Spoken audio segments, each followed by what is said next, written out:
আলহামদুলিল্লাহ, আলহামদুলিল্লাহ। রোজার মাসে দেখেন আমাদের কতগুলো অতিথি নতুন এসে গেছে।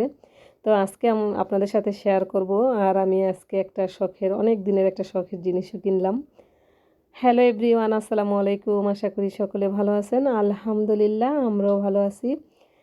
রমজান মাস আজকে হচ্ছে 20 রোজা। তো এই যে দেখেন, আমাদের সকালবেলায় মুরগির ঘরে ঢুকছি, দেখি বাচ্চার শব্দ হইতেছে। তো বাহিরে নিয়ে আসলাম মুরগির বাচ্চারে, যে এইটা ধরে দেখলাম যে মাশাল্লাহ অনেকগুলা বাচ্চা ফুটে গেছে। অলরেডি 6 পিস বাচ্চা এখানে ফুটে গেছে। আর পাঁচটা হচ্ছে ডিম, ওই যে একটু একটু ফাটানো আছে। তো সবগুলা ডিম চেক করতেছিলাম, দেখলাম যে 3টা ডিম আমাদের হচ্ছে হয় নাই, মানে ফাটানো নাই। তো আমরা মোট ডিম দিছিলাম হচ্ছে 15টা। তো একটা ডিম এখানে কিন্তু মিসিং আছে। আমার একেবারে মানে আমরা গুনিই নাই। এই যে লাস্টে হচ্ছে গুনতে গিয়ে দেখি 14টা, মোট হচ্ছে 14টা আছে।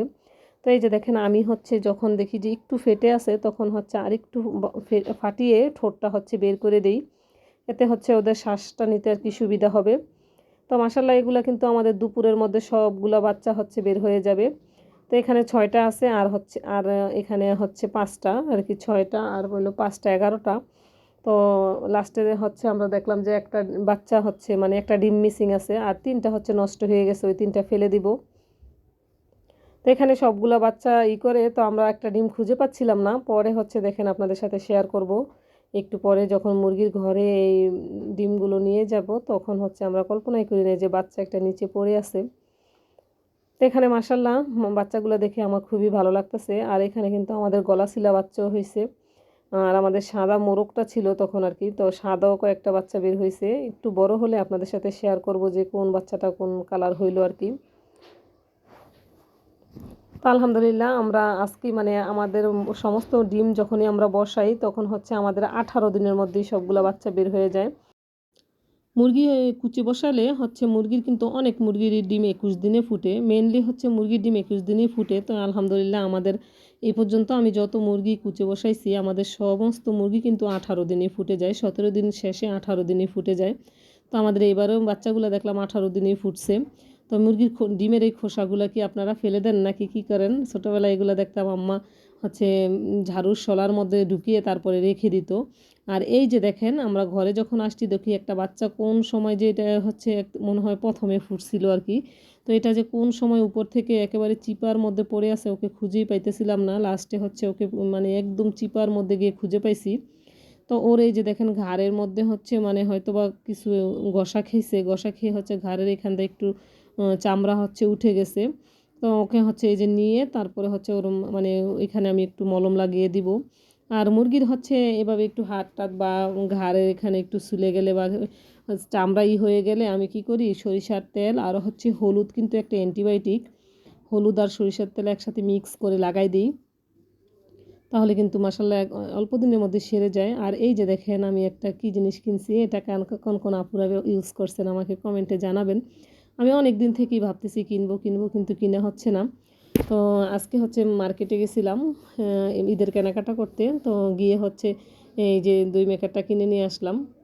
তো এটাতে হচ্ছে আমি দই তৈরি করব আর কি। আর আমাদের বাসার সবাই হচ্ছে দই খেতে খুবই পছন্দ করে। তো চিন্তা করলাম দই এভাবে পাতা একটা খুবই ঝামেলা, তো এভাবে যদি দুধটা জাল করে এভাবে হচ্ছে মেশিনে দিয়ে, এই যে দেখেন একটা প্লাগ সিস্টেম আছে, ওইটা হচ্ছে কারেন্টে সুইচ দিয়ে রাখলে কিন্তু 4-5 ঘন্টার মধ্যে দইটা জমে যায়।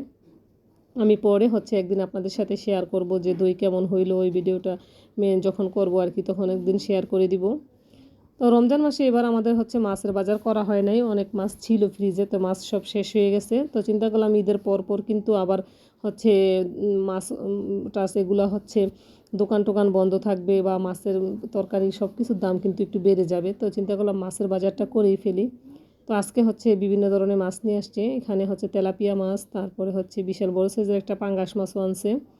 তারপরে আর কি মাছ, রিঠা মাছ, তারপরে আরও কি যেন বলে, একটা চাপিলা মাছ আনছে।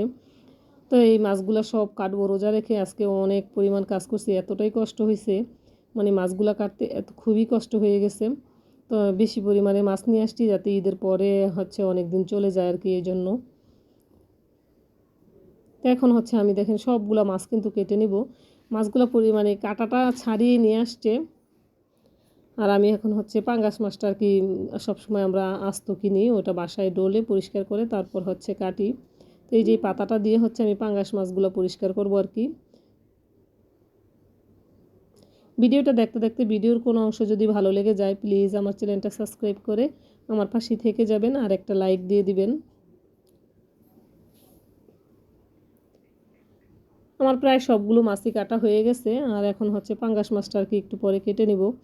মাছগুলো কেটে ধুয়ে সব কিছু ক্লিন করে তারপরে কিন্তু আবার এগুলো ফ্রিজে আর কি রেখে দিব। এই যে আমার সমস্ত মাছগুলো কিন্তু কেটে একেবারে সুন্দর করে আমি অনেকবার ধুয়ে নিছি, ধুয়ে ক্লিন করে নিছি। আর এই মাছটা দিয়ে কাঁচা আম দিয়ে রান্না করব। কাঁচা আম দিয়ে রান্না করার জন্যই কিন্তু এই মাছটা আর কি চাপিলা মাছটা কিনছি। ফ্রিজে হচ্ছে কাঁচা আম আছে। তো এখন হচ্ছে সবগুলা মাছ আমি অল্প অল্প করে প্যাকেট করে নিব। ভিডিওটা কেমন লাগলো জানাবেন কমেন্টে। আপনারা সকলে ভালো থাকবেন, সুস্থ থাকবেন, আমাদের জন্য দোয়া করবেন। আসসালামু আলাইকুম, আল্লাহ হাফেজ।